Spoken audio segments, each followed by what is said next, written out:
course, war is horrible, so why did the Palestinians initiate this war with their vicious attack on Israelis on October 7th? Well, they didn't. What do you mean they didn't? They didn't. This war has been going on for 75 years. Israel initiated it in 1948 by ethnically cleansing 750,000 people. We must expel Arabs. Get out of here. We must expel Arabs and take their places. We must expel Arabs and take their places. And if we have to use force, not to dispossess the Arabs of the Negev and Transjordan, but to guarantee our own right to settle in those places, then we have force at our disposal. David Ben-Gurion, the first prime minister of Israel, said that in 1937. And that's what they proceeded to do. The people in Gaza, this is what you need to understand. The people in Gaza, over 80% of them are refugees. Many of them are from a place called Majdal Asqalon in what is now southern Israel, in a city called Ashkelon. And they were dragged from their homes and driven from their homes, placed in prison camps, barbed wire prison camps, and then dumped in trucks in 1950 into the Gaza Strip, where they would be permanently warehoused.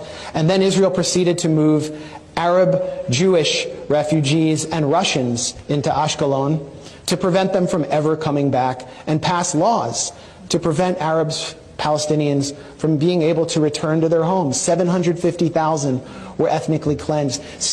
For 18 years, the remaining Palestinians, 100,000, were internally displaced inside Israel. The remaining were put under military rule. They were under military occupation until 1966. Then in 1967, Israel violently, in a war it initiated, occupies Gaza, occupies the West Bank, occupies the Sinai Peninsula, the Golan Heights in East Jerusalem, and then invades Lebanon in 1982, attacking Palestinian refugees there, puts Gaza under siege in 2005. No one can get in or out without Israeli military permission. We must kill and kill all day, every day. That's according to Arnon Sofer, an Israeli government consultant who helped devise the siege of Gaza. For years, Israel would not allow certain chocolates and A2 paper into Gaza. And then they began these brutal military assaults, which they call mowing the lawn. Slaughtering a few people, will leave Hamas intact, but teach them a lesson.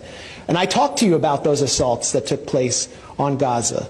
So this didn't come out of a vacuum. You're not going to be able to hold people under siege, to cut them off from the world, and then expect them to just play along.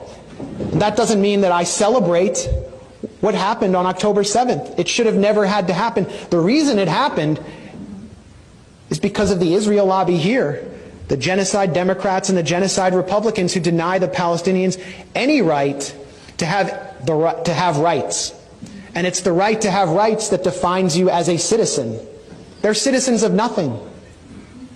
And now we see what Israel really thinks of them, really thinks of their children. Gaza has become a graveyard for children, according to UN Secretary General Antonio Guterres. So this didn't start on October 7th, and it's not going to end when there's a ceasefire.